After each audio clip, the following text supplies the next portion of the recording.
자, 하나님 말씀은 야고보서 4장 2절입니다. 야고보서 4장 2절. 제가 하반절만 읽겠습니다. 너희가 얻지 못함은 구하지 아니하기 때문이요. 다시 한번 읽습니다. 너희가 얻지 못함은 구하지 아니하기 때문이요. 우리가 주일 낮 시간을 통해서 관계 중심 전도라는 책을 가지고 같이 배워가고 있습니다.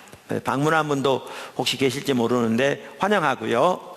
그래서 우리가 이 관계 중심 전도를 통해서 두 가지를 배우기 원합니다. 하나는 하나님 중심적인 관계를 배우기 원합니다. 그러니까 우리의 신앙생활에서 가장 중요한 것이 관계입니다. 오스카 탐슨 박사는, 그분은 미국 분이니까 영어에서 가장 중요한 단어가 relationship이라는 단어다, 관계라는 단어다, 이렇게 얘기하는데, 우리의 신앙생활에 있어서도 가장 중요한 것이 관계입니다.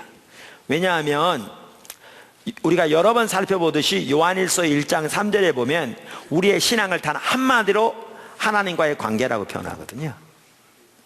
그러니까 하나님과의 사귐, 다른 말로 하나님과의 교제, 그리고 하나님 안에서 성도와 성도와의 사귐, 교제라고 말하거든요.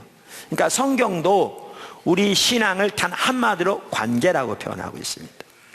그러니까 사실 우리의 삶에서, 우리의 신앙에서 가장 중요한 부분이 관계인데, 우리나라 같은 경우에는 이 관계의 부분이 너무나 심하게 무너져 있습니다. 많은 경우에, 심지어 예수님 믿는 가정에서부터 많은 경우에. 그래서 관계를 하나님 중심적으로 잘 배워가는 것이 매우 중요하고요. 아까도 말씀드린 대로 우리 신앙의 본질을, 그래서 하나님과 친밀한 교제라 제가 늘 이렇게 말하는데, 하나님과 올바른 관계가 되어지면 당연히 우리의 가장 가까운 가족부터 시작해서 관계가 올바로 돼야 되거든요. 그러니까 우리 이웃과의, 형제와의, 가족과의, 또 성도와의 관계가 무너져 있다는 것은 하나님과 관계에 문제가 있다는 걸 말하거든요. 이 둘은 분리될 수 없도록 같이 가잖아요. 십자가가 이렇게 연결된 것처럼. 그래서 우리 모두가 하나님을 사랑하는 삶을 추구할지인데, 이것이 이제 우리의 관계를 통해서 서로 사랑하는 것을 배우는데 자라나야 되거든요. 그래서 우리가 이 부분을 시리즈로 쭉 살펴보고 있고요. 더 나아가 이 관계 중심 전도를 통해서 관계를 통한 전도를 배우기 원합니다. 이 오스카 탐슨 박사는 이 관계 중심 전도를 7단계로 나눠서 책에서 설명하고 있습니다. 매주 제가 반복하는 이유는 여러분들이 반드시 그걸 외울 수 있도록 하기 위해서입니다. 지금은 다 외웠을 걸로 생각하는데요. 첫 번째 단계가 뭐죠? 바로잡기. 이 말은 나와 하나님과의 관계, 나와 나 자신과의 관계, 나와 내 이웃과의 관계를 바로잡는 것을 말합니다. 나와 나 자신과의 관계를 바로잡는다는 것은 내 상처를 치유받고 하나님이 보시는 관점에서 내 자신을 바라보는 것을 의미합니다. 예, 그래서 그 다음에 이게 바로잡기고요. 그 다음에 이제 뭐죠? 설문 혹은 조사. 그러니까 이 오스카 탐슨 박사는 관계의 동심원이라고 그래서 이렇게 이 맑은 호수에다가 이렇게, 그러니까 뭐죠? 돌을 던지면 동심원이 생기잖아요. 그래서 나부터, 가장 가까운 나부터 이제 가족, 친척, 친한 친구 등 이제 점점 멀리 이렇게 관계를 7단계로 나누는데, 이 관계의 동심원 안에 있는 사람들을 우리가 조사하는 거죠. 그걸 지난 2주에 걸쳐서 살펴보았습니다. 그 다음에 세 번째가 뭐죠? 기도. 네 번째가 다리 놓음. 다섯 번째가 사랑의 실천. 여섯 번째가 제자 삼기. 일곱 번째가 다시 시작하기. 7단계인데 오늘은 그 세 번째 단계인 기도에 대해서 살펴보겠습니다. 기도란 말은 그 우리의 관계 동심원에 있는 사람들을 위한 기도, 그러니까 이것을 그분은 중보기도라고 표현합니다. 그러니까 우리의 관계 동심원 안에 있는 사람들을 위한 기도, 중보기도에 대해서 살펴보기 원합니다. 아멘. 그 기도와 관련해서 사실 기도가 핵심입니다. 그래서 이 책의 오늘 12장을 살펴보는데, 그 12장에 있어서도 기도로 하나님과 동역하라 이렇게 말하고요. 조금 더 살펴볼 첫 번째 소주제가 가장 중요한 일, 중보기도 이렇게 말하고 있거든요. 여기서 말한 중보기도는 우리 관계의 동심원 안에 있는 사람들을 위한 기도입니다. 그래서 가장 기도가 중요한데, 이 책은 한 예로 시작합니다. 근데 이 예가 참 기도와 관해서 아주 좋은 예인데요. 우리가 어떻게 기도할 것인지, 또 기도하면 어떤 일이 일어나는 것인지, 이런 것들을 볼 수 있는 아주 좋은 예입니다. 그래서 이런 예들을 살펴보면서 우리는 그런 부분을 보기 원하는 거죠. 우리가 어떻게 기도할 건지, 기도하면 어떤 일이 일어나는지 등등을. 자, 그 예부터 우리가 살펴보면서 이제 시작하도록 하겠습니다. 오스카 탄전 박사님은 이제 목회도 하다가 나중에 이제 신학대학원의 전도학 교수로 섬겼는데, 목회할 당시 한 예죠. 한 번은 그 교회 앨리스라는 자매가 처음으로 교회에 왔답니다. 남편은 존이라는 사람인데 전혀 예수님을 안 믿는, 교회 한 번도 가본 적이 없는 사람이고요. 미국 남침례 교단은 주일날 성경 공부 시간에는 어른까지 다 합니다. 그러니까 예를 들면 우리가 미국식으로 한다면 이렇게 합니다. 주일날 오전 10시면 10시부터 모든 성도들이 다 나와서 성경 공부를 다 들어갑니다. 연령대별로, 계층별로 다. 어린이만 하는 게 아니라 어른들이 다. 그리고 끝나고 이제 예배를 같이 드립니다. 이렇게. 그리고 그날 주일날 몇 명 참석했다, 이 통계는 주일날 오는 통계를 쓰는 게 아니고요, 그 성경 공부에 나온 통계를 씁니다. 그만큼 이 성경 공부를 중요시 여기고요, 어린아이만 아니라 모든 어른까지 다 참석합니다. 우리도 그렇게 되면 좋겠죠. 한번 이렇게 기도해 보십시다. 그래야 제대로 훈련이 되죠. 심지어 그 미 남침례 교단 같은 경우는 저녁 예배 전에도 또 성경 공부 또 모이고 저녁 예배 따로 드립니다. 그러니까 무장될 수 있는 기회가 되는 거죠. 근데 우리는 이제 주일날 낮 예배 드리고 오후에 각 다양하게 이제 이렇게 여러 성경 공부들이 진행되고 있죠. 우리가 새신자, 처음 예수 믿는 분을 위한 새신자 성경 공부가 곧 시작한다고 주보에 나왔죠. 그러니까 우리가 한번 하면 또 지난 다음에 또 하고 이렇게 매번 새롭게 모집해서 하는데, 이번에 새로 시작합니다. 최근에 제가 몇 분들만 이렇게 만나는 분들도 보아도요, 너무 감사한 게 예수님을 처음 믿는 분들이 교회에 더해지고 있더라고요. 교회 처음 와본 분들 얼마나 감사하죠. 그래서 그분들은 이렇게 다 그 성경 공부에 들어가셔서 잘 양육 받으셔야 합니다. 이렇게 우리가 관계 전도를 이렇게 살펴가면서 하나님이 일하고 계신 게 보인 게, 제 귀에 들어온 경우만 하더라도 관계가 회복되지고요, 이 관계를 통해 가정이 회복되지는 경우도 나타나기 시작하고요, 그러면서 안 믿는 가족들이 교회에 더해지기도 하는 일들이 나타나고 있는 것 같아요. 그래서 이런 일들이 여러분 모두가 다 이제 실제적으로 배워가면서 이런 일들이 전체적으로 나타나기를 주님으로 축원합니다. 그러니까 우리가 참 이런 때 신나죠. 제가 주일날 오후에 하나님을 경험하는 삶 성경 공부를 또 인도하거든요. 근데 거기에 오는 분들 중에 이렇게 얘기 듣다 보면 이런 내용이 있는 거 아세요? 우리가 이번에 배운 요거에 해당하는 일이 실제 삶에서 일어나는 겁니다. 그런 사람 꽤 여러 사람 돼요. 그러니까 이게 단순히 하나의 그냥 성경 공부라는 이론적인 지식이 아니라 실제로 그 삶을 배워가면서 실질적으로 하나님이 그 삶 속에 그 일을 이루신 거죠. 그래서 그걸 통해서 이렇게 직면하게 하시고, 때로는 고민하게 하시고, 그러면 따라 삶을 조정하게 하시고, 주님께 순종하면서 우리가 배운 그대로 하나님의 살아계신 역사를 삶에서 경험해가는, 그러면 주님과의 관계가 자라나는 이런 일들이 실질적으로 일어나고 있거든요. 너무나 귀하게. 근데 이 관계 중심 전도 쭉 살펴보면서 그런 일들이 지체들 가운데 많이 일어나고 있는 것 같아요. 더 일어나길 바라요. 한편은 쉽지 않아요. 쉽지 않아요. 왜냐하면 우리는 그동안 신앙생활 할 때 가장 가까운 가족이나 형제나 친척이나 관계가 완전히 무너져 있어도 다 무시하고 그저 주일날 교회만 잘 나오면, 그리고 여기 와서 봉사만 잘하면, 그리고 헌금만 좀 하면, 그러면 그게 신앙생활을 잘한다고 생각했거든요. 근데 그게 전혀 아니잖아요. 그래서 이제 이러한 관계가 올바로 되어야 한다. 그리고 하나님과 올바른 관계가 되면 당연히 이렇게 열매가 나타나야 한다. 그리고 나의 관계 안에 있는 사람들과 관계가 무너져 있다는 것은 하나님과 관계가 문제가 있다는 거다. 이렇게 다루니까 쉽지 않죠. 이걸 직면하는 게 쉽지 않거든요. 설교의 내용은 뭐 성경을 깊이 쪼개 그런 게 없어요. 이번 시리즈는요. 우리가 쭉 살펴가면서. 그런데 이 내용은 절대 가볍지 않아요. 그러니까 많은 분들이 힘들어하는 경우도 있어요. 차라리 안 들었으면 좋겠다. 왜냐하면 이걸 직면한다는 게 쉽지 않거든요. 그런데 그러면서 이게 이제 신앙인 거죠. 그러면서 고민하는 거죠. 주님을 찾고 그러면서 결단해서 자기 자신을 내리고 하나님의 조건을 받아들이고 그러면서 순종해 가기 시작하면서 이제 회복의 역사를 경험하기 시작하는 거죠. 그 일이 꽤 여러분에게 일어나고 있어요. 이런 일들이 여러분 모두에게 일어나길 축복합니다. 그게 신앙이에요. 그게 신앙이에요. 할렐루야. 자, 얘기를 계속하면 그 앨리스가 교회로 온 거예요. 그러니까 이제 어디 왔느냐면 그 교회는 큰 교회가 아니어서 어른 여자 성경 공부반에 온 거죠.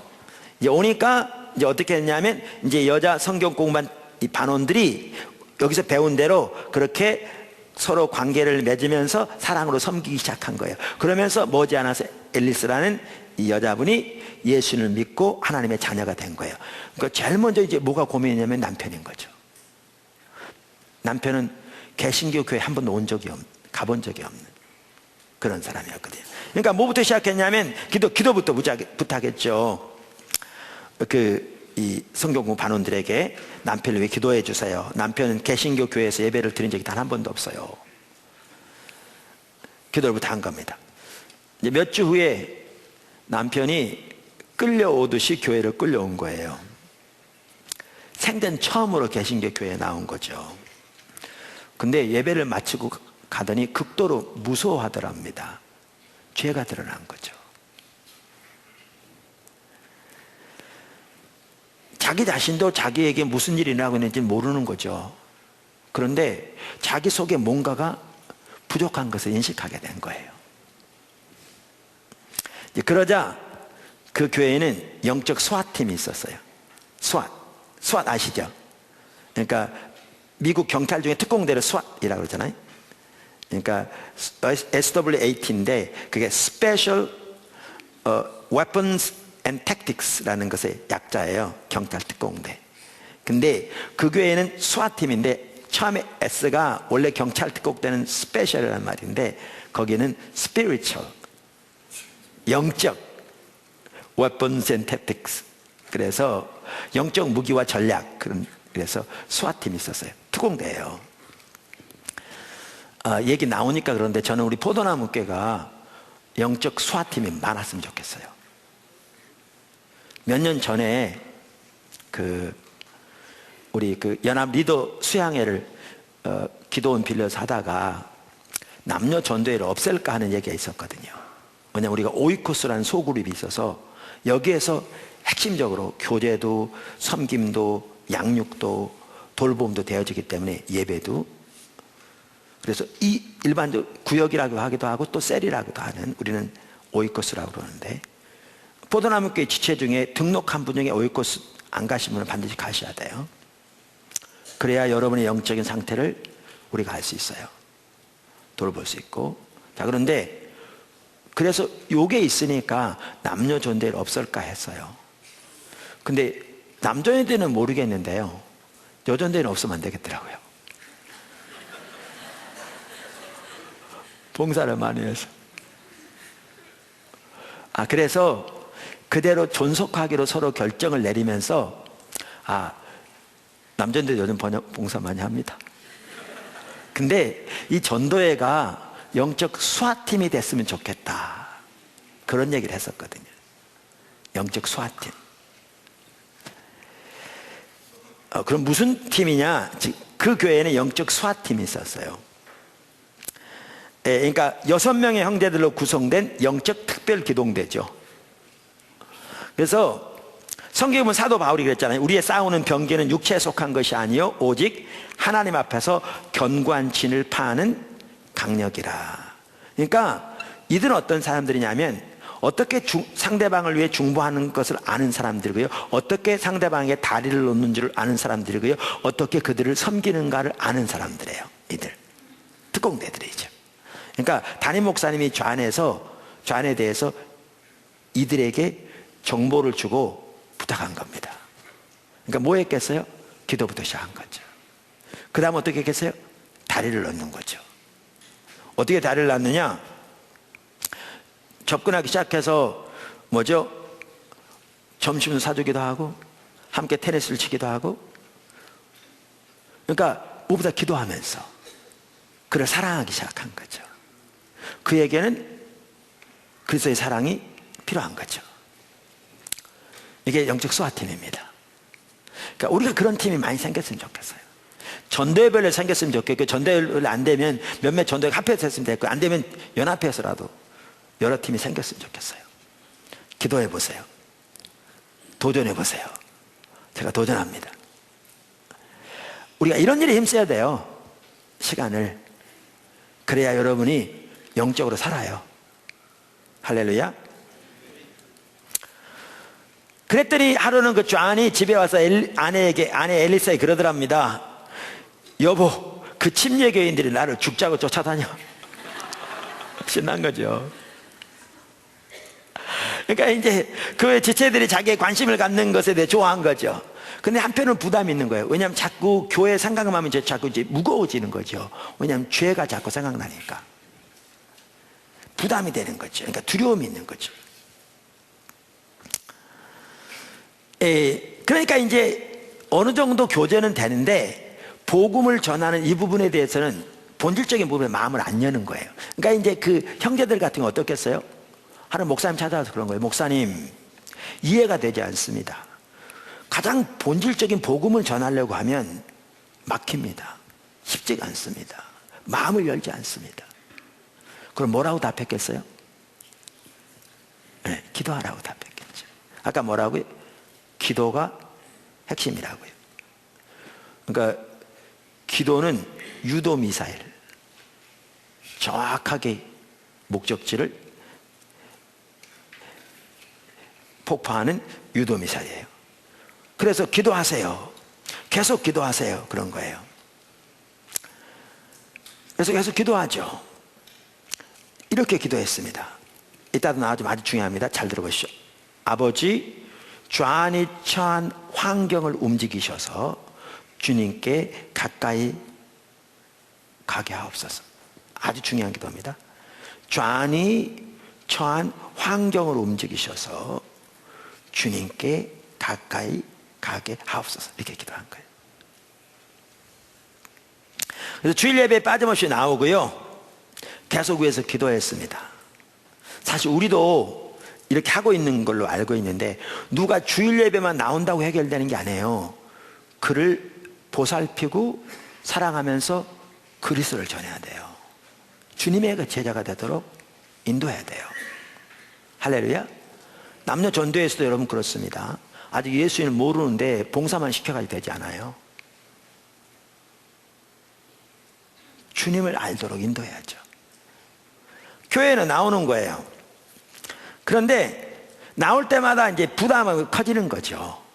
좌안에게는 자기가 죄 가운데 있다는 것이 확신이 너무 크니까 그 괴로움이 극에 달한 겁니다. 그래서 탈출구를 찾다가 어딜 찾았냐면 주방위군에 들어간 겁니다. 미국은 주방위군이 있어가지고요, 2주마다 한 번씩 주말에 가서 훈련을 받거든요. 그러니까 예비역과 비슷한 월급을 받는, 거기 들어가 버린 거예요. 그러면 주일 예배 안 와도 되잖아요. 그러니까 이렇게 하니까 아내가 충격을 받은 거죠. 그렇게 기도해 왔는데 그 반대가 돼버리니까. 그때 목사님이 그 아내인 엘리사 이렇게 얘기했답니다. 여러분 잘 들어보시죠. 우리가 이걸 배워야 돼요. 관계를 배운다고 그랬잖아요. 왜 이럴 경우에 우리는 자칫 잘못하면 바가지 긋기 쉽습니다. 싸우기 쉬워요. 잘 들어보세요. 이렇게 고면했습니다.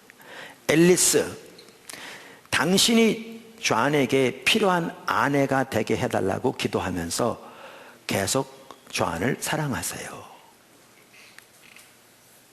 그것이 당신이 할 일입니다. 성령님의 역할을 대신하려고 하지 마세요. 하나님은 그분의 계획을 분명히 알고 계십니다. 여러분, 반드시 배워야 할 부분입니다. 실제로 우리가 우리 환경에서 이렇게 하지 않는 경우가 너무너무 많아요. 그래서 부부 사이부터, 부모와 자식부터 마찰이 나기 시작해요. 우리가 목회하면서 성도들 가정 문제로 이렇게 상담하고 그럴 때 이런 부분이 제대로 안 되니까 마찰이 되는 경우가 너무너무 많거든요. 그럼 우리는 역시 똑같은 관점에서 권면합니다. 그리고 그렇게 순종하기 시작하면 하나님의 그 가정을 회복시키는 경우가 매우 많습니다. 여기 어떤 분의 이름도 써 있어요. 이 책에. 우리 지체 중에. 지금은 지체가 아닙니다만 이사를 가서 그 올바른 자세를 배워야 돼요.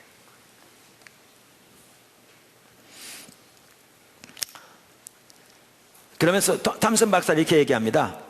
기도를 시작했는데 상황이 우리가 원치 않은 방향으로 움직이는 경우가 종종 있다. 아니, 오히려 상황이 더 어려워지는 때도 있다. 그러면서 이렇게 해요. 그런데 누가 더 큰가? 하나님인가? 아니면 문제인가? 답은 다 압니다, 여러분. 그러니까 하나님을 신뢰함으로 계속 기도하라는 거죠. 할렐루야. 자, 이렇게 상황이 점점 악화되는 것 같은 상황에서 하루는 어떤 짓을 하면 존이 이제 트럭을 빌리기 위해서 렌터카 회사를 간 겁니다. 트럭을 빌리려고. 그러니까 이런 상황이니까 모든 일에 이제 불평불만이 많은 거죠. 환경 모든 부분에서. 그래서 그 직원에게 얘기하면서 계속 이제 주변에 있는 것에 불평을 털어놓습니다. 그랬더니 그 렌터카 직원이 그러더래요. 갑자기, 존, 나도 당신처럼 엄청난 중압감에 시달렸어요. 과거에. 내 삶을 그리스도 예수께 드리기 전까지는. 그 말이 그치자마자 불평 그만두고 차 타고 밖으로 나와버렸대요. 성질 난 거죠. 여기서도 탐슨 박사는 이렇게 얘기해요. 우리가 배울 부분이에요. 렌터카 직원은 복음으로 존을 추궁하지 않았다. 우리는 그렇게 너무 하기 쉽거든요. 추궁하지 않았다. 그저 부드럽게 개인적인 간증을 나눴을 뿐이었다. 아멘. 다음 날은 주일이었는데요. 그 주일에 주방위군으로 근무하는 날이었어요. 그러니까 신난 거죠. 교회 안 가되니까. 그래서 이제 가서 근무하면서 행군하는데, 이 책에는 경사라고 되어 있는데 그 번역이 좀 그런 것 같아요. 사전트를 한 것 같은데요. 그 군인이니까 경사가 아니고 중사나 뭐 이랬겠죠. 옆에 있는 그 중사하고 얘기를 나누는데 역시 모든 상황에 대해 불평을 털어놓는 거예요. 그랬더니 갑자기 그 중사가 그러더래요. 존, 나도 전에는 당신과 같은 생각을 가지고 살았습니다. 정말 삶이 힘들었죠. 내 삶을 예수 그리스도께 드리기 전까지는 말입니다.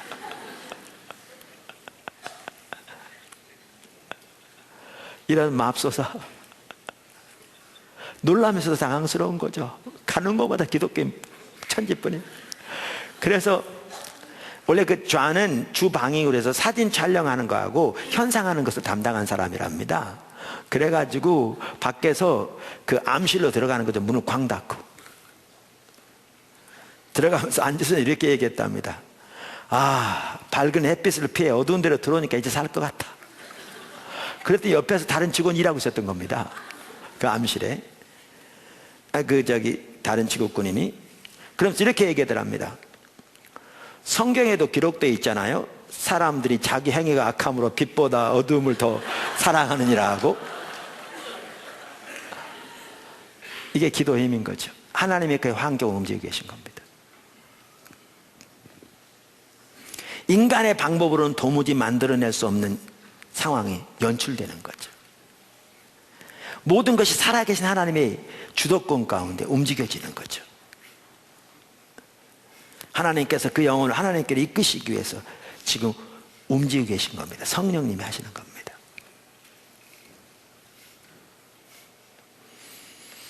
그날 밤에 존이 집으로 와서 아내에게 그러더랍니다. 여보, 그 침례교인들 뿐만 아니야. 세상의 기독교인들 천지야. 그 다음 주인데요, 탐슨 박사님이 목양실에 앉아 있는데, 거기는 대부분 목양실이 이렇게 비서실을 통해 들어오게 돼 있거든요. 미국은 대부분. 근데 그 교회는 이제 비서실 밖에 행정실이 있었나 봐요. 그러니까 행정을 통해서 비서실로 들어오고 비서실에서 사무실로 들어오고 이렇게 돼 있는데, 좌안이 문을 꽉 열고 행정실 비서실 통해서 곧바로 목양실로 들어오더래요. 숨을 코로 씩씩 걸면서 이렇게 불면서 와서, 목사님 저 문제가 있습니다. 아니 무슨 일이신가요? 저 이혼해야겠습니다 그러더래요. 실제로 그랬대요. 그러니까 깜짝 놀라가지고, 아니 아내를 사랑하시잖아요. 근데 저 이혼해야 되겠습니다 그러면서, 저는 가정의 영적 지도자가 될 수 없습니다 그러더래요. 그 탐슨 박사가, 내가 상담을 많이 해봤지만 그런 이유로 이혼해야 되겠다는 사람은 처음 들어봤다고. 그랬더니 지금 날들어 예수 믿으라고 그러시려고 그러죠. 아니 지금 그러려고 그러잖아요. 그러더니 문 닫고 나가버리더래요. 그래서 이제 밖으로 쫓아가려고 그랬더니 성령께서 지금 일하고 계신다는 마음을 주시더라고 합니다. 그래서 이제 하나님께 맡겼죠. 이 좌안이 그날 포트워스에서 달라스로 가는 고속도로를 타고 가다가, 갓길 있잖아요, 고속도로 갓길에 차를 세우고 바퀴 타이어 수리하는 척하고 엎드려서 하나님께 이렇게 기도했답니다. 주 예수님, 저를 구원해 주세요. 거기서 예수 영접한 겁니다. 고속도로에서. 그리고 그날 오후에 목사님을 찾아와서 그러더랍니다. 웃는 얼굴로 와서, 목사님, 이제 저는 제 가정의 영적 지도자가 될 수 있습니다 그러더래요. 이게 기도의 힘입니다. 우리 하나님께 기도하면 하나님께서 환경을 움직이셔서 하나님께 돌아오도록 역사하십니다. 할렐루야. 하나님의 성령께서 좌안으로 하여금 하나님 앞에서 자신의 상태를 보게 하신 겁니다. 우리는 누군가를 설득할 수 있을지는 모르지만 죄를 깨닫게 하시는 분은 오직 성령님 그분뿐입니다. 기도 없이 안 됩니다. 할렐루야. 자, 첫째, 가장 중요한 일, 중보기도. 아까도 말한 대로 이분이 말한 중보기도는 다른 사람을 위한 기도입니다. 특별히 우리의 관계에 동심원 안에 있는 사람들을 우리가 이제 조사해 가면서 이제 기도하기 시작하는 거죠. 그 중보기도입니다. 가장 중요한 일, 중보기도. 사실 가장 중요할 수밖에 없습니다. 우리의 신앙 올바로 이해할 때. 그러니까 우리의 신앙이 너무나 우리 옆으로 가 있거든요, 오늘날. 그러니까 기도만 하더라도 우리는 어떤 이해를 가지고 있느냐면, 그러니까 우리의 신앙에 대한 이해부터가 우리가 옆으로 가 있어요. 그러니까 예를 들면 불교 신자들이 절에 가서 자기 소원 거기다 빌면서 뭐 아침마다 찾아가서, 아니면 뭐 108번 전한다든가, 아니면 이렇게 가서 헌금하면 이거 이루어질 거라, 이게 이해잖아요. 예수 믿는 사람 중에서도 우리의 신앙을 그렇게 이해하는 사람이 적지 않아요. 그래, 기도만 하더라도 그저 하나님이 내가 원하는, 내가 바라는, 내게 필요한 내 목적 이루어 주시도록 하나님께 공을 쌓는 것처럼 그렇게 이해하는 사람이 적잖아요. 때로는 40일 작정 기도해놓고 또 20일 작정해서 금식하면서 이거 문제 해결해 달라고 기도하면 그 공로로 해결해 줄 것처럼 너무나 이해가 옆으로 가 있죠. 근데 기도의 핵심은 하나님과 관계입니다.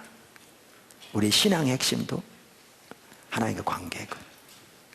그러니까 이 저자들이 이렇게 얘기해요. 여기 책 185쪽에서 기도는 하나님 주님과의 동역을 위한 준비 단계도 종교적 행위도 아니다.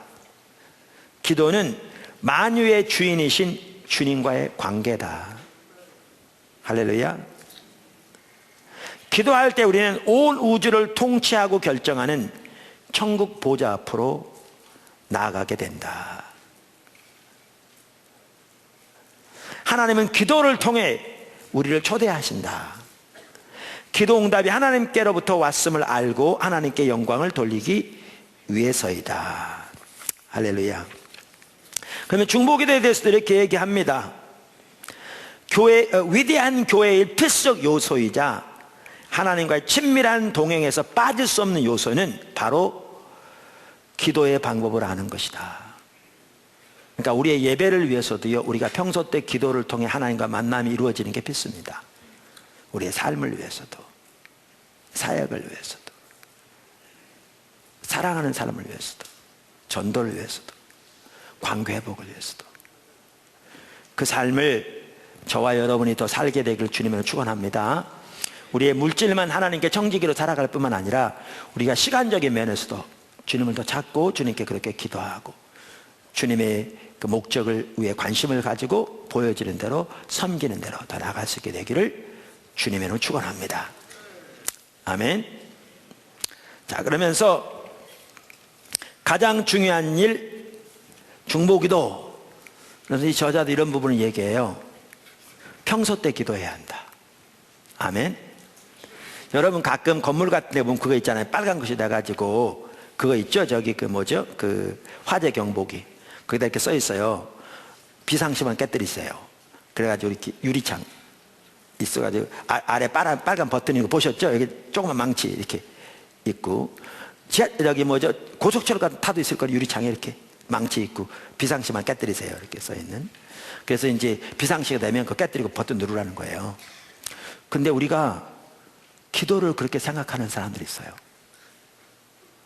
포도나무 교회 가운데는 평상 때 주님을 찾는 분들이 많은데요. 근데 우리 중에서도 적지 않은 사람들은 기도를 그렇게 생각하는 사람들이 있어요. 보통 때 기도 안 하는 거죠. 문제 터질 때만 기도하는 거죠. 그러니까 기도를 비상시에 깨뜨리고 버튼 누르는 걸로 이해하는 거죠. 그거는 옳지 않은 기도예요. 어쩌면 늦을 수도 있어요. 뭐냐 하면 소화기는 불이 나기 전에 준비해 놔야지, 불이 활활 타오르을 때 그때 소화기 사러 가면 이미 늦거든요.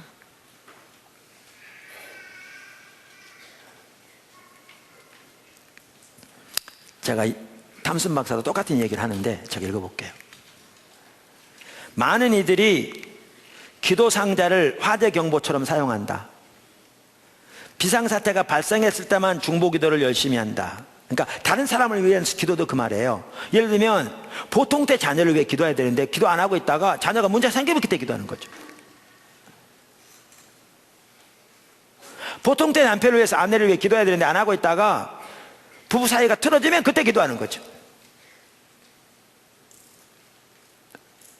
분위기가 쏴해지는 거 보니까 여러분도 이해가 아닐 것 같은데.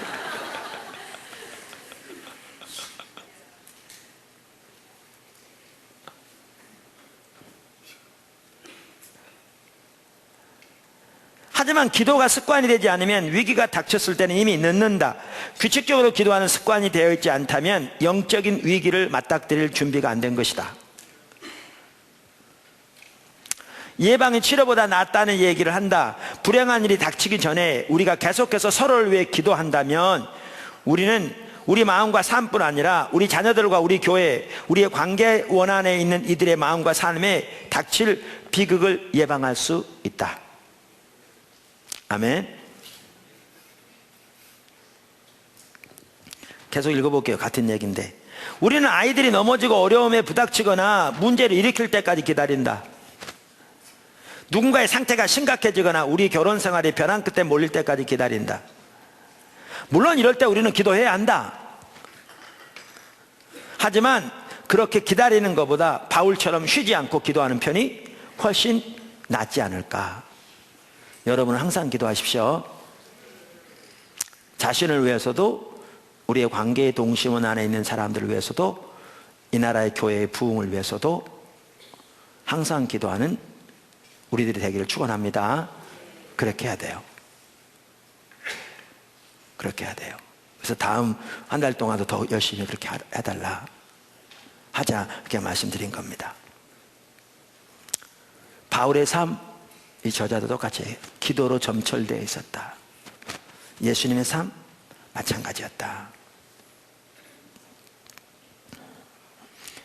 우리가 기도하지 않는다면 초자연적인 하나님을 실제로 안 믿는 거죠. 그리고 우리 인생의 모든 일들을 내 힘과 내 지혜와 내 능력으로 해결해 보려고 노력하는 거죠. 이거요, 결과는 심각할 거요. 여러분에게 그렇게 인생을 주도해서 이끌어갈 힘이 없습니다.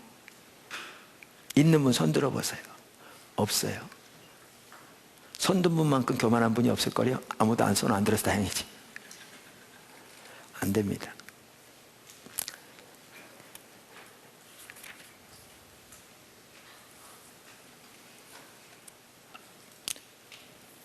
자, 두 번째, 큰 두 번째, 어떻게 기도할 것인가? 어떻게 기도할 것인가? 지금 우리가 뭐에 대해 살펴보고 있다고요? 우리의 관계에 동심원에 있는 사람들을 위한 기도를 살펴보고 있습니다. 자, 어떻게 그들을 위해 기도할 것인가? 우리는 기도해야 되는데, 여러분, 포도나무교회 지체 중에 한 분이 저한테, 우리 지체는 안 해요. 근데 어떤 일로 관계된 다른 어떤 예수 믿는 가정에 대해서 저한테 얘기해 준 얘기가 있어요. 근데 그 가정에 자녀가 정말 도움이 필요해요. 많이. 적응 자체가 안 되고요. 학교 생활 자체가 어려운, 그리고 어쩌면 더 중요한 도움, 의학적인 도움도 받아야 되는 그런 상태예요. 근데 부모님과 얘기해 보는 과정에서 발견한 게 뭐냐면, 지금 이 상태인데도 부모님들이 기도를 안 해요.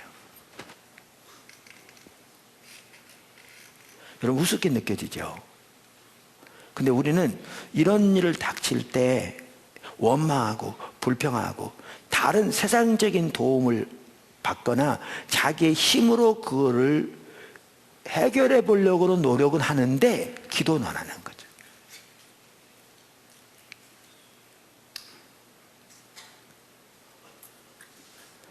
그게 혹시 여러분의 모습은 아닌지. 우리가 그렇게 세속적이기 쉬워요. 당연히 기도해야죠. 근데 그 기도를 훨씬 이전부터 했어야 한다는 거죠. 이전부터. 이 관계의 동심원 안에 있는 사람들을 위해서도. 할렐루야. 자, 그런데 어떻게 기도할 건가? 어떻게?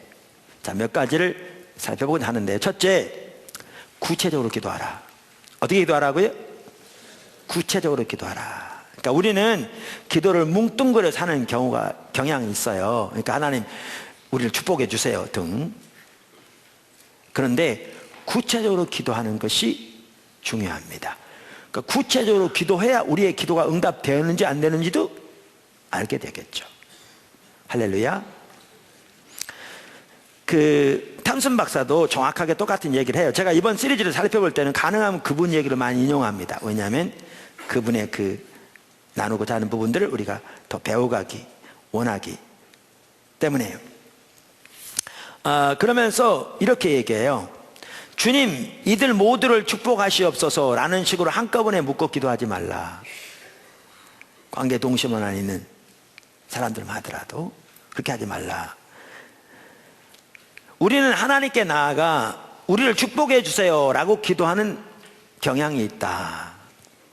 그러나 하나님은 우리가 구체적으로 기도하기를 바라신다. 여러분, 구체적으로 기도하는 할 이유가 뭐냐면, 그것을 통해서 하나님이 그 각자에 대한 하나님의 뜻과 의중을 알릴 수 있어요. 그 필요를 알릴 수 있고요. 조금 이따 나옵니다만은. 그러니까 구체적인 기도가 필요합니다. 할렐루야. 하나님이 구체적으로 응답하지 않으실까 봐 두려운 마음에 구체적으로 기도하지 않는 경우도 있다. 하지만 너희가 얻지 못하면 구하지 아니하며 라는 야고보 4장 2절의 말씀처럼 구체적으로 기도하지 않으면서 어떻게 하나님이 기도에 응답하셨는지 알 수 있겠는가. 그래서 구체적으로 기도하라. 아멘. 자, 그래서 우리가 원 2부터 원 7까지 이렇게 조사했잖아요. 그죠? 그러니까 이렇게 할 수 있다니까요. 7일이니까 하루에 원 1씩 할 수 있어요. 월요일, 주일날은 나 자신을 위해서, 월요일날은 가족들 위해서 등등. 근데 어떨 때는 친척의 경우에 너무 수가 많잖아요. 그리고 어떤 곳은 적고, 이럴 경우는 큰 데는 둘로 나누고 작은 데는 합해서, 그러니까 여러분이 하기 좋도록 나눠서 하시면 좋습니다. 할렐루야. 근데 기도하면서 이런 부분을 배우셔야 돼요. 구체적으로 기도하면서, 그러니까 모든 한 사람 한 사람들을 다 상세하게 기도할 수는 없겠죠. 근데 쭉 훑어보면서 한 사람 한 사람 품고 하나님께 나아가되, 이런 부분을 배우시는 게 중요해요. 자, 그 부분을 읽어볼게요. 설문이 작성된 모든 이들을 위해 중보하면서 깊은 필요가 있는 이들에게로 우리를 이끄시는 성령님의 인도하심에 민감하라. 다시 읽게요. 무슨 얘기 아시겠죠? 다시 읽게요. 설문이 작성된 모든 이들을 위해 중보하면서 깊은 필요가 있는 이들에게로 우리를 이끄시는 성령님의 인도하심에 민감해라. 그러니까 기도는 아까 뭐라고 하나님의 관계잖아요, 그죠? 관계. 그래서 기도에 있어서 아주 중요한 부분 중 하나가 우리 모든 신앙이 그렇듯이 성령님께 민감한 거죠.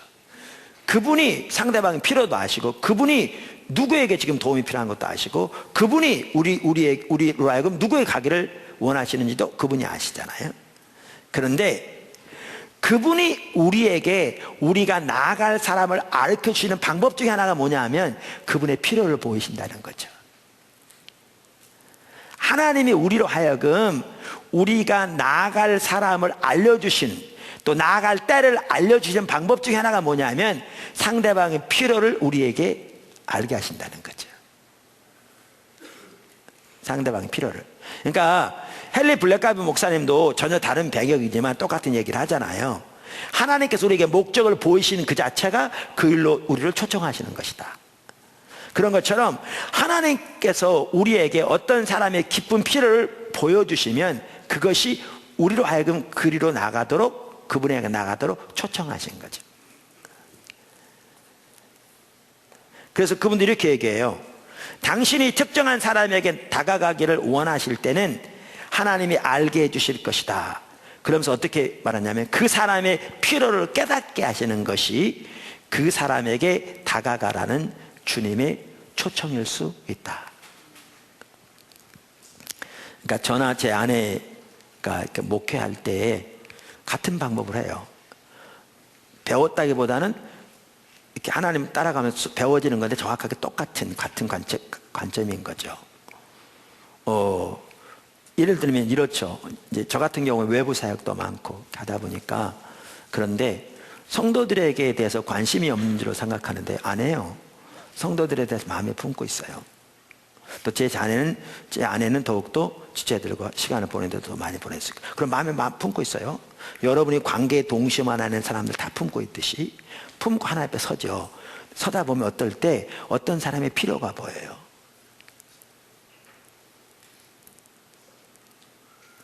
어떤 사람 필요가 보인다고요. 그럼 이 필요가 보인다는 말이 뭔지 아세요? 그 사람에게 다가가라는 초청인 거죠.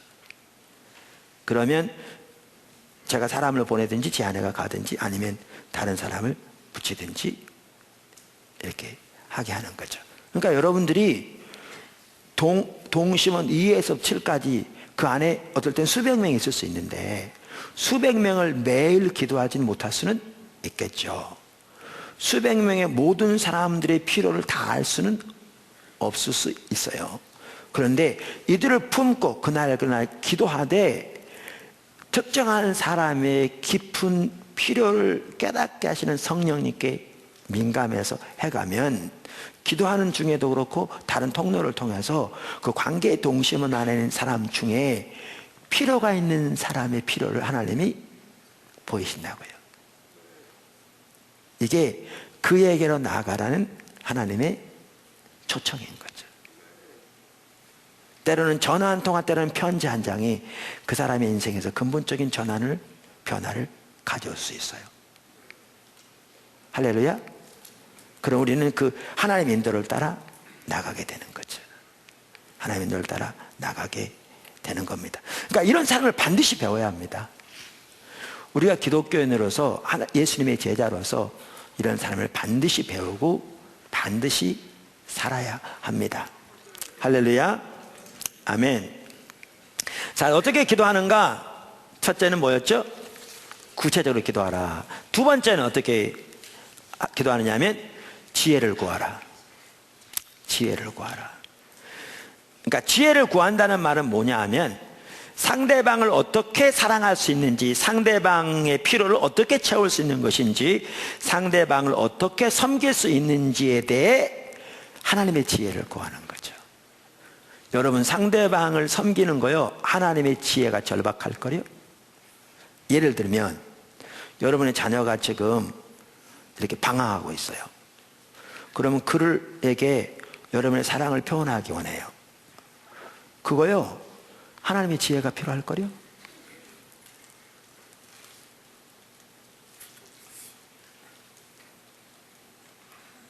아니라고요? 여러분 생각대로 잘해주면 될 것 같으십니까?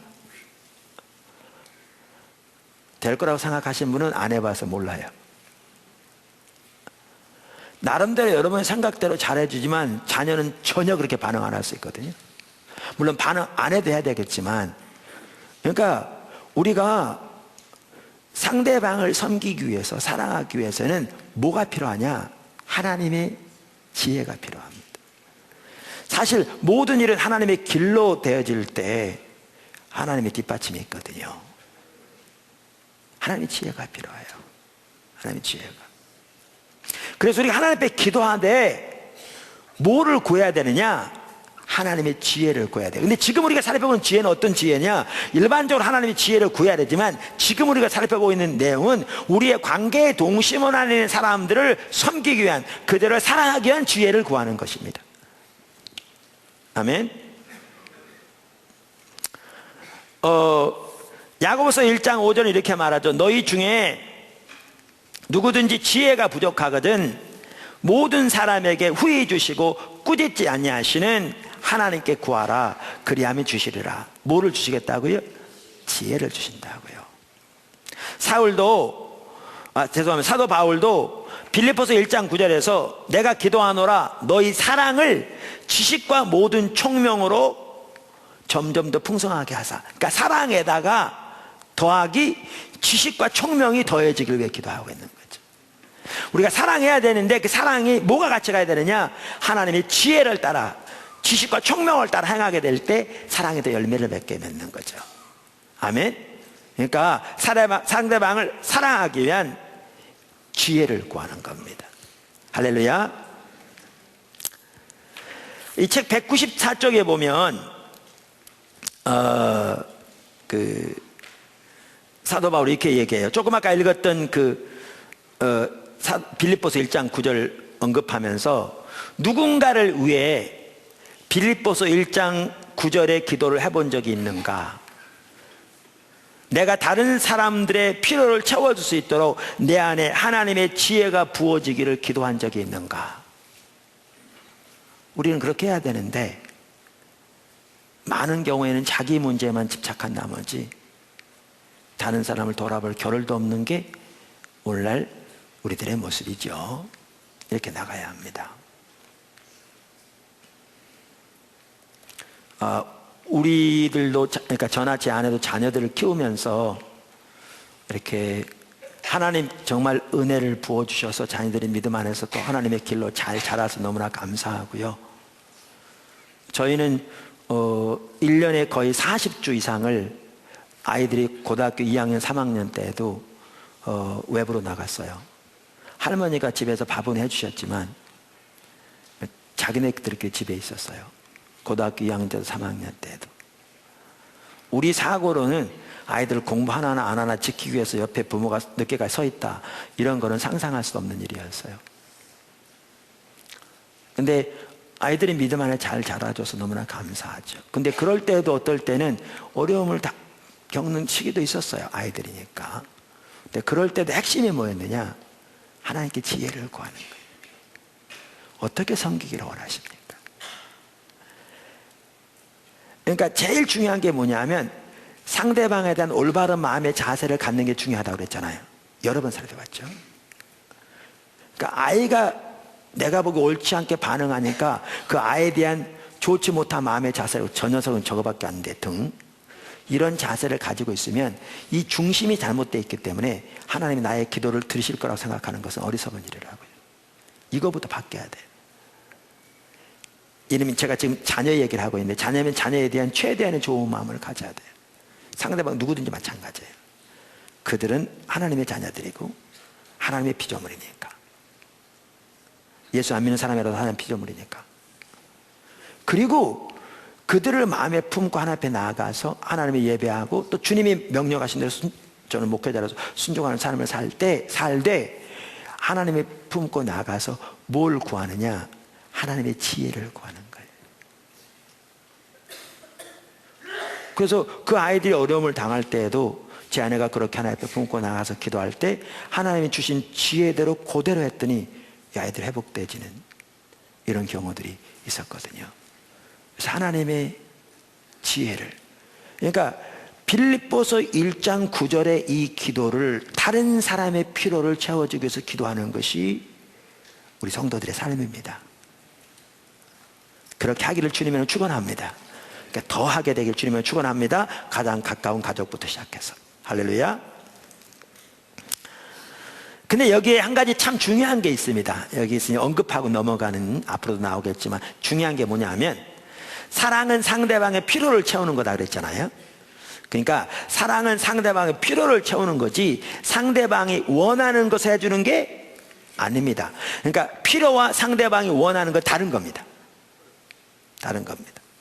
여러분 예를 들어서 자녀들만 하더라도 자녀들의 필요를 채워주는 것이 사랑인데 자녀들의 필요를 채워주는 것과 자녀들이 원하는 대로 해주는 것은 완전히 다른 겁니다. 자녀들이 원하는 대로 해줬다가는 여러분 자녀 죽이는 겁니다.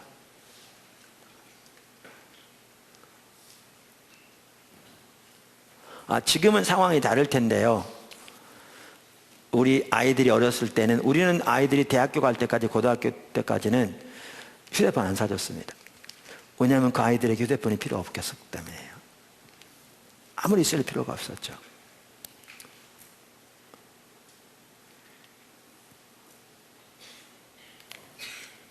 아주 어린 아이들이 급하게 연락해서 휴대폰이 필요할 경우가 있을지 모르지만요, 비싼 휴대폰을 아이들에게 사준 게 그들을 사랑하는 것인가?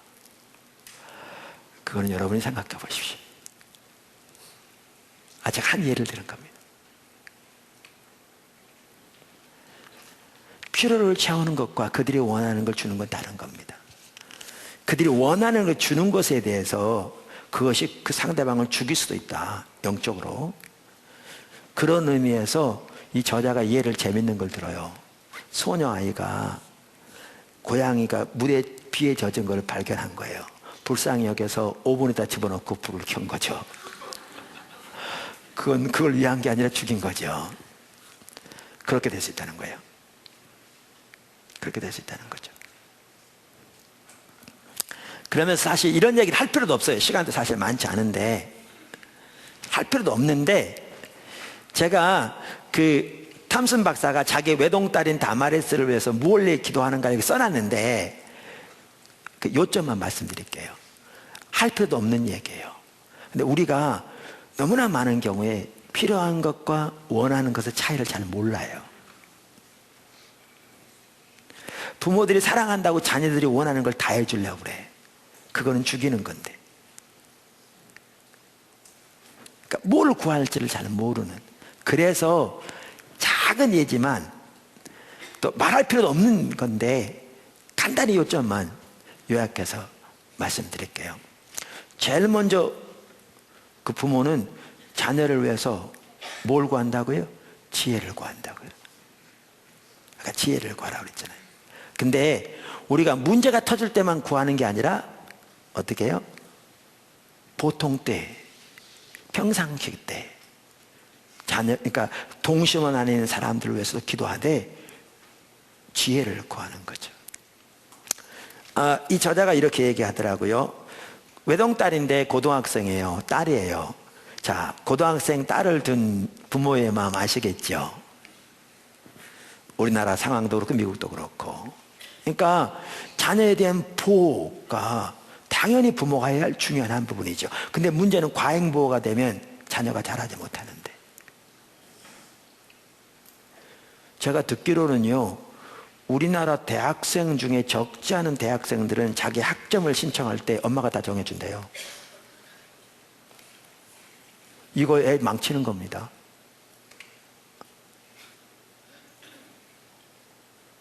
그래가지고 그 아이가 어떻게 자라겠어요? 무슨 사회생활을 제대로 하겠습니까? 그러니까 이렇게 습성이 들어있기 때문에 컸는데도 어떤 결정을 제대로 못 내리고요, 금방 다른 사람 쳐다보거든요. 부모를 쳐다봐요. 그러니까 이분이 하는 얘기예요. 딸은 잘 보호해야 되겠는데, 보호하는 것과 그가 자유롭게 선택해서 갈 수 있는 것을 길러야 되는데, 이 둘 사이의 균형을 어떻게 잡을 건가? 이게 하나님의 지혜가 아니면 안 된다는 거예요.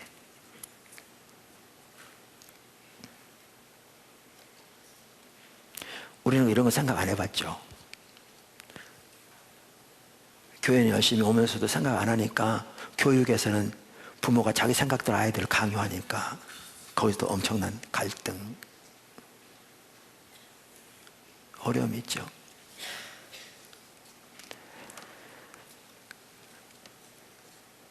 그러면서 이렇게 얘기해요. 애동딸을 둔 아버지로서 나는 딸을 보호하되 지나치지 않으려고 노력하고 있다. 지금 과보한다면 내 딸은 결코 성장할 수 없기 때문이다. 오직 하나님으로부터 온 지혜를 통해서만 딸에 대한 보호와 딸에게 부여하는 자유 사이의 적절한 균형점을 찾을 수 있다. 지혜가 필요한 거예요. 필요를 채우게. 할렐루야. 지혜를 구하세요. 아멘.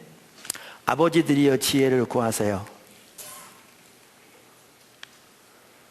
다시 말할까요? 여기 있는 아버지들이여 지혜를 구하세요. 지혜를 구하세요. 자, 이제 그럼 자녀를 위해서도 뭘 위해 기도하느냐? 자녀를 위해서도 하나님이 그 자녀에게 지혜를 부어주시려고 하는 거예요. 순간순간 하나님의 인도를 따라 올바른 결정을 할 수 있도록, 그리고 그 일에서 자라날 수 있도록 하나님이 자녀에게 지혜를 부으시도록 기도해요. 필요와 원하는 건 다르다니까. 휴대폰 사줘, 새로 나온 이번에 그 삼성 엣지로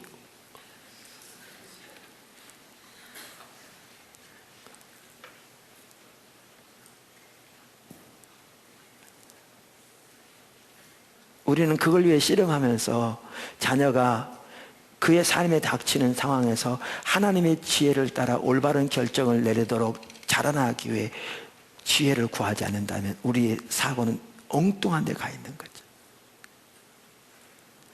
그래, 너 이번에 지난달보다 너 모의고사 에서 1점 더 가져오면 내가 이거 엣지 사줄게. 그렇게 하면 우리는 완전히 옆으로 가버리는 거죠. 그러면 그 아이가 어떻게 되겠습니까?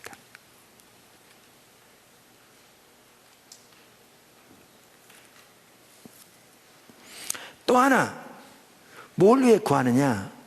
보세요. 그러니까 제가 할 필요도 없는 얘기를 예를 들기 위해서 잠깐 몇 가지 그냥 언급한다고 그랬잖아요.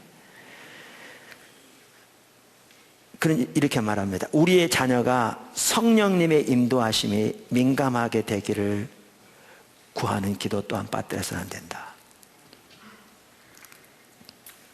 그래서 나는 이렇게 기도한다. 아버지, 오늘 다마리스가 잘 결정할 수 있는 지혜를 주세요. 이렇게 기도할 때 어떤 일이 일어나지 않은가? 다마리스에게 고함칠 일이 없어진다. 딸아이를 위해 기도하면 딸아이가 터무니없는 실수를 해도 별로 짜증이 나지 않고 신경이 곤두서지도 않는다. 이처럼 나는 아이를 위해 기도할 때 우리 아버지께서, 하늘아버지께서 놀라운 지혜가 그에게 부어지는 것을 깨달았다. 그리고 장래 사익감을 위해서도 기도한다고.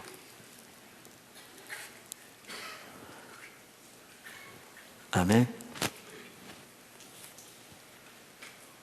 근데 여기에 저 같은 경우에는 우리 아이들 결혼을 해서 기도하지 못했습니다. 근데 하나님이 은혜로 정말 봐주셔서 그의 나라와 의를 구하면 모든 걸 도와주겠다고 은혜로 봐주셔서 지금 결혼 잘 해서 감사한데, 수년 전에 그런 일이 있었습니다. 광주에서 십자가 성령 컨퍼런스를 하는데 영남 팀들도 많이 왔는데 그 성도 한 분이 부산의 성도인데 제 아내한테 그런 겁니다. 사모님, 하나님이 목사님 장남을 위해서 1년 동안 기도하게 하셨어요. 그런 거예요. 장남이 결혼을 위해서. 우리가 기도 안 하니까. 그 말을 전해 들었는데요, 제가 들으면서 그 생각이 들더라고요. 왜 하필이면 부산에 있는 분들을 통해서 기도하게 하셨지? 무슨 의미가 있을까? 그렇게 생각했거든요. 결론이 어떻게 되느냐, 그로부터 얼마 안 돼서 부산에 있는 사모님을 통해 중매가 들어와서 부산에 있는 아가씨가 왔는데 매우 귀한 아가씨가 그네 아내로 들어왔습니다.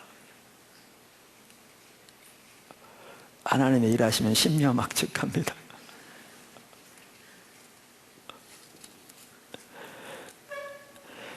네, 그래서 자녀를 기도하되 필요와 뭐죠? 그러니까 지혜를 구하라. 그러니까 자녀를 위해서 기도하라. 그래서 좋았습니다. 근데 한 가지 아까도 말씀드렸습니다만은 늘 돌아볼 게 이겁니다. 제가 아까 말씀드려서 넘어갈 수 있는데 읽어보겠습니다. 하지만 그 전에 기억할 것이 있다. 다른 이들을 위한 우리의 기도에 영향력이 생기기 위해서는 먼저 주님과 나와의 관계가 올바로서야 한다. 아멘. 이건 너무너무 중요한 말입니다. 내 자신을 주님 앞에 내려놓고 내 자신 안에 있는 죄를 깨끗이 해야 한다. 그 다음에야 비로소 우리는 원 2부터 원 7까지의 우리가 할 일에 착수할 수 있다. 하나님은 우리 관계의 동심원 안에 있는 모든 이들에 대해 우리에게 책임을 물으신다는 사실을 기억하라. 하나님은 우리가 사람들을 사랑하고 그들을 위해 중보기도 하기를 바라신다. 사랑은 필요를 채워주는 것이다. 아멘. 자, 세 번째, 어떻게 기도할 것인가? 첫 번째가 뭐였죠? 어떻게 기도할 것인가? 구체적으로 기도하라. 두 번째, 지혜를 구하라. 잘 이해하시겠죠? 중요한 부분입니다. 세 번째, 환경을 움직여달라고 기도하라. 이 책에서는 저자가 이걸 소제목으로 놓지는 않았어요. 근데 여러 번 그 얘기를 했는데요, 제가 이거를 소제목으로 올렸습니다. 매우 중요한 부분인데요, 환경을 움직여달라고 기도하라. 우리 아까도 예에서 보았듯이 우리가 상대방을 위해 기도할 때 하나님께서 그의 환경을 움직여 주셔서 그로 하여금 하나님께로 올 수 있도록 위해서 기도하는 것이 매우 중요합니다. 아멘. 이 책에서 저자는 이 기도의 패턴이라고 말한다면 이렇게 얘기합니다. 다른 이들을 위해 중보하고 싶은가? 그렇다면 이렇게 기도하라. 주님, 저를 정결한 사랑의 통로로 만들어 주세요. 제게 하나님으로부터 온 지혜를 주세요. 아버지가 사람들의 환경을 움직이셔서 그들을 제게로 보내주세요. 제가 그들을 사랑하고 그들의 필요를 채워줄 수 있는 환경을 만들어주세요. 주님, 저를 쓰실 만한 자로 만들어주세요. 주님, 그들의 필요를 깨닫게 하시고 제가 그들의 필요를 채우고자 할 때 저를 통해 주님의 사랑을 나타내 주세요. 아버지의 사랑과 죄사함의 말씀을 들고 그들을 직면할 수 있도록 제게 담대함을 주세요. 이렇게 기도하라고. 그 중에 하나가 뭐죠? 환경을 움직여달라고 기도하는 겁니다. 자, 이렇게 기도했으면 우리는 어떻게 해야 돼요? 이제 실천으로 나가야 되죠. 아멘. 이제 앞으로 계속 살펴보겠지만, 그러면서 이제 이렇게 얘기합니다. 그러면서 그 다음 단계는 사랑의 실천이다. 사랑을 실천했을 때 사랑으로 반응하지 않은 일도 있다. 내가 상대방을 사랑하면 상대방의 항상 즉각적인 사랑으로 화답할 거라 기대하지 말라. 당신의 사랑에 대해 어떻게 반응해야 할지 모르는 이들도 있다. 세상에는 참된 사랑을 받아본 적이 한 번도 없는 이들도 많기 때문이다. 그래서 당신이 그들을 사랑하고 필요를 채워주면 그들은 대체 이 사람이 내게 뭘 바라는 걸까? 라고 생각할 것이다. 사람들이 어떤 반응을 보이든지 계속해서 사랑하라. 사랑을 멈추지 말라. 진실한 마음으로 사랑하고 사랑한 만큼 사랑을 되돌려 받을 것이라고 기대하지 말라. 하나님의 인도하심을 따르며 그분이 당신을 사용하시도록 자신을 내어드리라. 시간이 지나면 사람들은 당신이 그들을 진심으로 아낀다는 것을 깨닫게 될 것이다.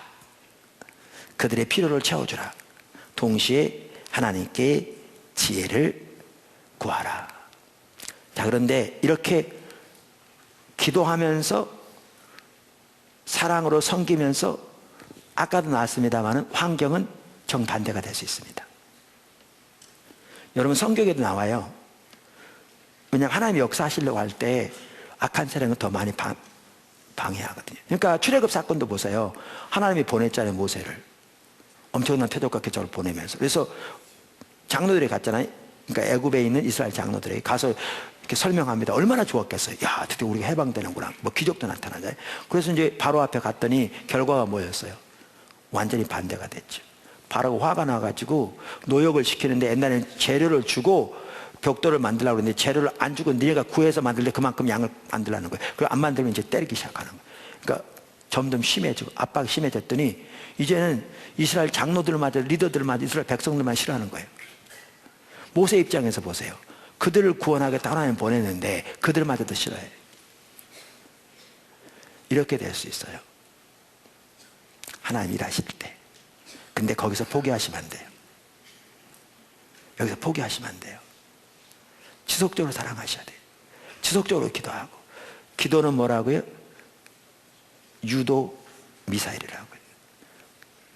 그렇게 기도하면 하나님이 드디어 환경을 움직이세요. 지속적으로 기도하시기를 주님으로 축원합니다. 제가 그 부분을 좀 읽어볼게요. 중보하며 지혜를 구함과 동시에 우리는 사람들이 하나님께 나아갈 수 있도록 환경을 움직여 주시기를 기도해야 한다.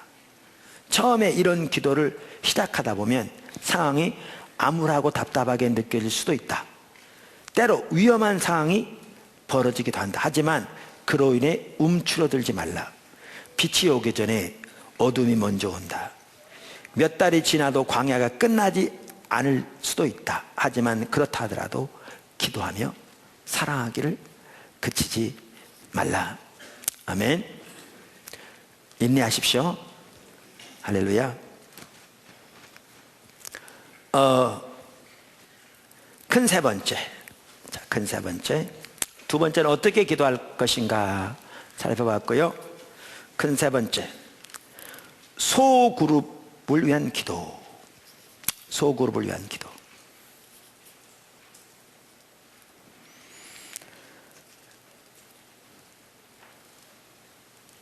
제가 그 시간이 좀 이렇게 돼서 한 부분을 그냥 넘어갔습니다. 근데 그게 뭐였냐면 앞에 나왔던 내용들이라 그런데 늘 돌아보는 건 중요하죠. 그게 뭐냐면 이런 거였습니다. 우리는 흔히 전도하면 전혀 모르는 사람에게 예수님을 전하는 걸 전도라고 그러잖아요. 그러니까 예를 들면 지하철역에 서가지고 예수 전당을 외친다든가 아니면 등등. 그것도 전도죠. 근데 오스카 탐슨 박사는 나중에 신학교 교수였으니까 신학교에서 가르치다 보면 학생들 중에는 이렇게 전혀 모르는 사람에게 전도하는 것에는 적극적으로 나가려고 하는데 가족들을 위해 기도하고 그 필요를 채우고 그들을 사랑하는 일에는 완전히 소홀히 하는 경우를 많이 본다는 거죠. 상처 때문에. 깨어진 관계 때문에. 어떤 학생들은 신학교 간다니까 가족들이 반대해가지고 관계가 끊어진. 근데 이럴 때 가장 가까운 가족부터 사랑해야 한다고 그러니까 어려운 거죠. 여러분들이 어려움을 당하고 있는 것처럼. 근데 어려운데도 그렇게 순종해 가면서 하나님의 역사하심이 나타나는 거죠. 그래서 그 부분에 대한 이해를 다루고 있습니다. 가장 가까운 가족부터 사랑해야 한다. 가장 가까운 가족부터 위해서 기도해야 한다. 그들의 필요를 채우는 것부터 시작해야 한다.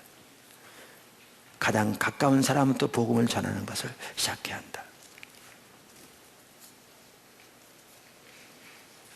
아멘. 세 번째, 소그룹을 위한 기도. 저는 우리 오이코스들이 다 이렇게 됐으면 좋겠어요. 여러분 오이코스마다 그렇게 기도하세요. 여러분 모두 기도하시고요. 이렇게 됐으면 좋겠어요. 무슨 말이냐? 그러니까 소그룹으로 이 관계 전도를 같이 협력해서 함으로써 엄청난 열매를 맺는 그 일을 말하는 거죠. 그 오스카 탐슨 박사님이 그 당시에 어느 교회로 부임한 지 몇 주밖에 안 된 작은 교회에서 있었던 일입니다. 그 당시에 아까도 말씀드린 대로 미국은 그 주일날 어른들도 다 성경 공부 나온다고 그랬잖아요. 그 작년 여자반 성경 공부가 있었는데 제적이 25명인데 정기적으로 나오는 사람은 3명이더랍니다. 가보니까. 그러니까 잘 되고 있는 거예요? 잘 안 되고 있는 거예요? 잘 안 되고 있는 거죠. 그걸 말이라고 하냐? 그러니까 제대로 되어본 적이 없는 거죠. 근데 하나님이 그 캐롤린, 그분이 사모님 이름인데 사모님에게 그 반에 대한 부담을 주신 거예요. 하나님이 그 반을 맡기 원하는 마음을 주셨어요. 그래서 이제 그 반을 맡게 됐어요. 그러니까 명단을 가져와서 보니까 이제 간지 몇 주밖에 안 됐으니까 자기가 아는 사람은 25명 중에서 5명밖에 없더래요. 우리 남전대 여전대 거기 보면 많은 그 제적 있거든요, 이름들. 근데 여러분 중에는 전혀 모르는 분도 많잖아요. 똑같이 해보세요, 한번. 남녀 전대에서 한번 해보세요. 해보고 어떤 남전도나 여전도에서 이런 일이 있었다고 한번 간증 한번 해보세요. 어떻게 했냐면 이런 일이 있었어요. 그래서 이 25명을 품고 사모님이 먼저 매일 1시간씩 25명을 위해 기도하기 시작했어요. 25명을 위해 매일 아까 우리가 살펴본 그 방향대로 기도하기 시작했어요. 그 다음에 이제 그 자기가 아는 5명을 자기 집으로 불렀어요. 식사를 대접하면서. 그래서 이렇게 나오는 거예요. 우리가 앞으로 이 25명을 한 사람이 5명씩 이렇게 위에서 앞으로 기도하자. 다 좋아한 거죠. 그러니까 우리가 다른 거 하기 전에 기도만 하십시다. 기도하기 전에는 방문하지도 아직 하지 말고 기도만 하십시다. 그래서 이제 우리가 지금 살펴본 것처럼 기도하는 가이드라인도 간단히 준 거죠. 그러면서 이렇게 쭉 명단을 살펴가는 중에 낸시라는 자매 얘기가 나온 거예요. 그랬더니 그 5명이 모두 그런 거죠. 그분 집은 절대 신방 가면 안 됩니다. 잘못하면 주먹에 맞을 수 있어요. 문을 꽝 닫아버릴 것은 말할 것도 없고 가시면 안 돼요. 그 기독교인데 상처 많아가지고 아주 적대적입니다. 그러더래요. 그러니까 이렇게 답변한 거죠. 사모님이. 이렇게 알려주셔서 감사합니다. 그런데 하나님은 그 가정도 사랑하시고 그 가정의 필요를 채우시고 원하시기 때문에 우리가 환경을 움직이셔서 하나님께서 그런 일 인도해 주시도록 우리 기도하십시다. 그리고 이제 흩어진 거죠.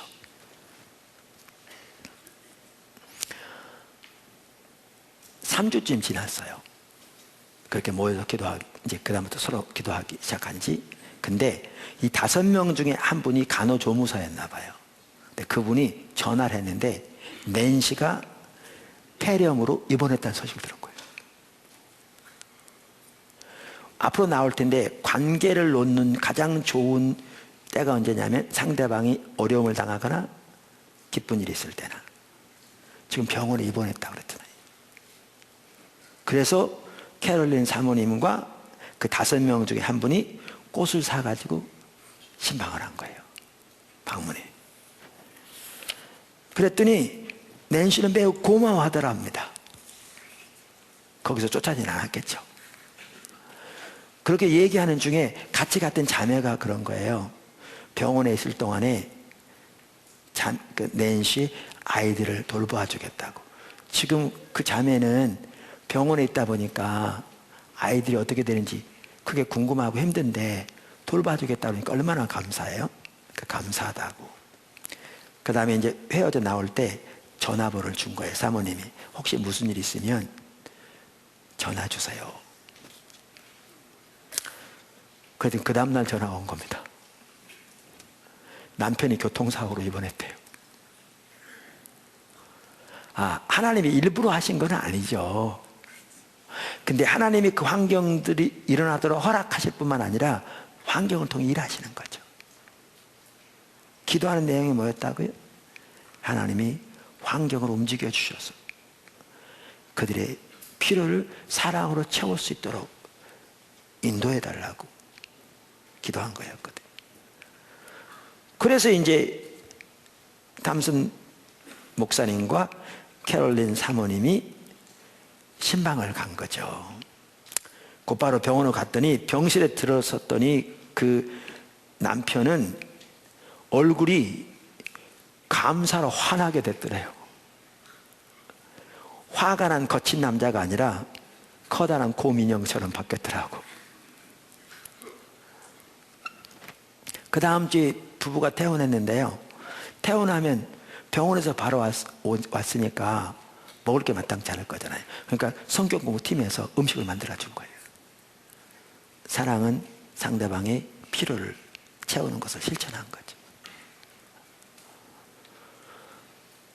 그랬더니 이번에는 아무도 문전박대 안 당했답니다. 그들은 고마운 마음을 주체하지 못했고요. 사실 그들에게 필요했던 것은 하나님의 사랑이 하나님의 백성들을 통해 그들에게 흘러가는 것이었죠. 결론적으로 말하면 그 다음 주부터 그 부부뿐만 아니라 두 자녀가 교회에 나와서 성경 공부 예배에 참석하게 되고 계속해서 교회에 나오면서 믿음으로 자라기 시작한 겁니다. 이런 일이 있고 나니까 그 5명이 같이 기도했던 사람들이 신이 난 거죠. 하나님 일하시는 게 나타나잖아요. 그러니까 더 이렇게 관계에 동심하는 사람들이 기도하기 시작하고 더 돌보기 시작하고 이 붐이 일어나면서 어떤 일이 일어났는가? 3개월 만에 25명의 성경 공부반 전원이 다 참석한 겁니다. 3명 정도 나왔는데 25명이 100% 나온 겁니다. 3개월 만에. 여러분, 우리 남전도 여전도 그렇게 해보세요. 우리가 많은 경우에 어떻게 하느냐면요, 전화만 해요. 전화할 때도 많은 사람이 어떻게 하냐면 왜 안 나오느냐, 그런 전화를 하지 마세요. 오냐면 도움이 전혀 안 돼요.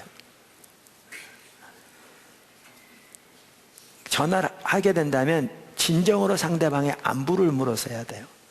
여러분이 상대방 교회에게 전혀 언급하지 않아도 그분은 교회에 나와야 할 필요가 있는 건 아는 사람들이에요. 교회에 나왔던 사람들. 근데 그렇게 하지 말고 지금처럼 그렇게 기도하고 환경을 움직이도록 기도하고 하나님의 지혜를 구하고 상대방의 필요를 알게 해주기를 구하고 필요가 보일 때 사랑으로 섬겨서 그래서 사랑의 통로가 되어보세요. 그렇게 해보세요.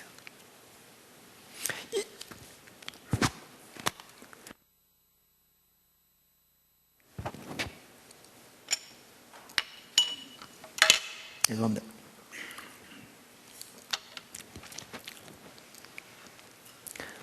이 모임은 거기서 끝나지 않고요. 7개월 만에 평균 35명에서 40명이 성경 공부에 모이게 되었답니다. 3명이 모이던 성경 공부에.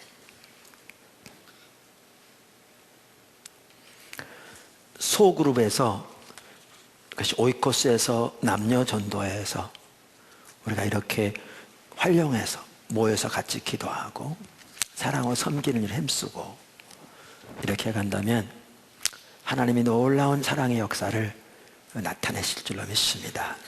아멘. 배운 대로 해보세요. 기도부터 시작해서, 조사부터 시작해서. 4번째,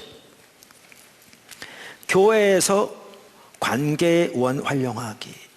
그러니까 이제는 교회적으로 그렇게 하기를 권면하는 거죠. 우리가 주일날 이렇게 같이 살펴보는 것은 교회 전체적으로 이러한 부분들이 잘 일어나기를 구해서 살펴보고 있습니다.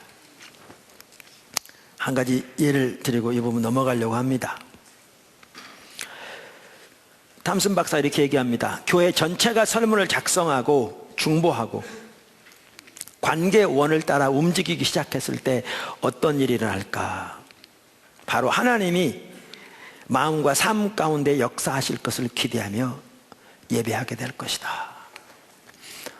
한 번은 오스카 탐슨 박사님의 수업을 들었던 딕이라는 학생이 졸업한 지 6개월, 그러니까 졸업한 지 얼마 안 돼서 이 역사는 매우 깊은 그러나 작은 교회로 이렇게 부임하게 됐답니다. 근데 그 교회는 역사는 깊은데 연세 드신 분들만 작은 수가 있어가지고 어떤 변화도 원치 않은 겁니다. 그러니까 주로 신학생 중에서 그러니까 이 설교자를 원하고요. 그냥 마음에 안 들면 곧바로 그냥 그만두게 하고 또 새로운 사람을 초청하는 이런 교회였습니다. 시골에 있는 교회였는데 이 딕이라는 학생이 가서 변화를 일으키려고 해도 어떤 변화도 원치 않은 겁니다. 그러니까 성도들께 좀 돌아보면 신방하면 좋겠는데 그분들 인식은 당신도 하라고 월급 주고 데려온 거 아니야 이런 인식이니까요. 그러면 서로를 위해서 기도하면 좋겠는데 그분들의 인식은 당신이 기도하라고 우리가 월급 준 거 아니야 이렇게 생각하고 있으니까 어떠한 변화도 안 일어나는 거죠. 그래서 그 탐슨 박사에 가서 그런 걸 토로하면서 어떻게 하는지 해야 될지 모르겠다고 그러더랍니다. 그래서 심지어 그분들은 예배라는 용어도 잘 쓰지 않고요. 부흥이라는 단어조차 없고 그런 미팅, 모임이라고 그러는 거죠. 그래서 모임은 필요하다 그렇게 얘기한답니다. 그래서 탐슨 박사가 그분에게 이 관계 동심원을 교회에서 해보라고 했답니다. 그 제안을 받아들여서 교회에 가서 우리가 제가 쭉 살펴본 것처럼 관계 동심원을 나누고 교회에서 이렇게 해보도록 권면한 겁니다. 그랬더니 하루는 한 집사님이 찾아왔더랍니다. 그 목사님에게 와서 하는 말이 목사님 제 아들은 작년 여름에 이 교회에서 결혼식을 했습니다. 하지만 아들이나 며느리나 그 이후로 교회 한 번도 나오지 않았습니다. 사실 거기에 대해 한 번도 생각해 본 적이 없는데 두 아이를 제 관계의 동심원 안에 넣고 기도해야겠습니다 라고 말하더랍니다. 여러분 지난주에 조사하는 것에 말했잖아요. 이미 조사하고 계실 텐데 안 하신 분은 지금이라 시작하세요. 필요하면 노트를 구입할 수 있습니다. 근데 조사를 해보면요 전혀 생각지 않은 사람들이 동심 안에 있는 걸 발견하게 됩니다. 동심을 발견하게 돼요. 그래서 아들 부부를 위해서도 잊고 있다가 기도하기 시작한 겁니다. 그랬더니 또 다른 나이 드신 권사님이 찾아왔더래요. 그래서 이러더래요. 목사님 14살 된 손녀딸이 있는데 예수님을 아직 영접하지 않았습니다. 근데 그 아이를 위해 기도하려고 합니다. 보세요. 이게 보인다니까요. 조사해보면. 다른 교회 몇 명도 찾아와서 비슷한 얘기들을 하더랍니다. 그래서 관계의 동심원 안에 대한 메시지를 듣고 그 안에 있는 사람들을 생각하면서 기도하기 시작한 거죠. 그 이후에 그 작은 교회에서는 소위 그들이 원하는 모임뿐만 아니라 17명의 초신자가 생겼답니다. 그래서 교회가 2배가 됐습니다. 그러니까 교인들이 흥분을 감추지 못하며 더욱더 설문조사에 열심히 전도하기 시작한 거죠. 붐이 일어난 거죠. 저는 이러한 붐이 우리 가운데서 일어났으면 좋겠습니다. 이미 하나님 하고 계십니다. 근데 더 일어났으면 좋겠습니다. 할렐루야. 그 신학생 얘기도 여기 있더라고요. 그분은 졸업한 6개월 만에 목사님을 찾아온 겁니다. 그런데 찾아왔는데 우리가 조사하는 표 있잖아요. 노트. 그 노트가 다 달았더랍니다. 하들 이렇게 넘기면서 기도해서.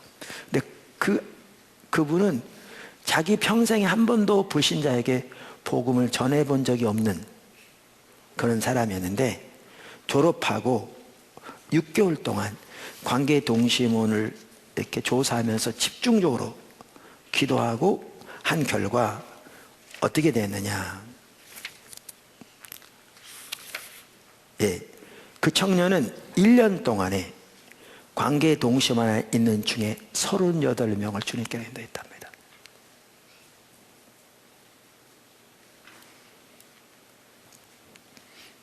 그러니까 우리가 기도하고 섬기기 시작하면 하나님께서 일하십니다.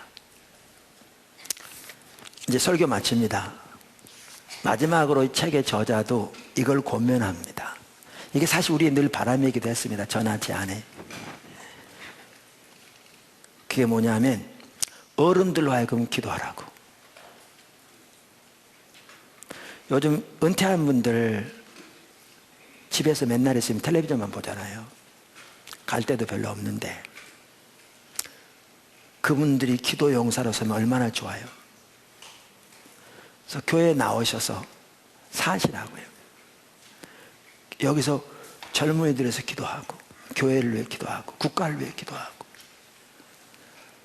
나오신다면 교회에서 밥은 해드릴 테니까.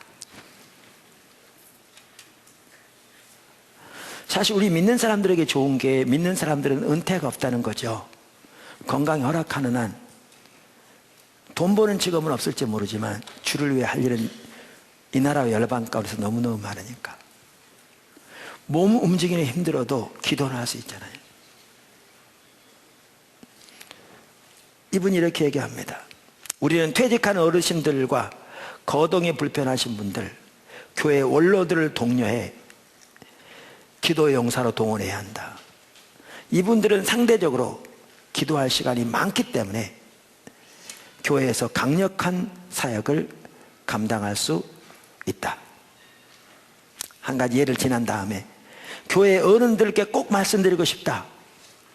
이제는 내가 할 수 있는 일이 별로 없어 라는 말씀을 절대 하지 마시길 바란다.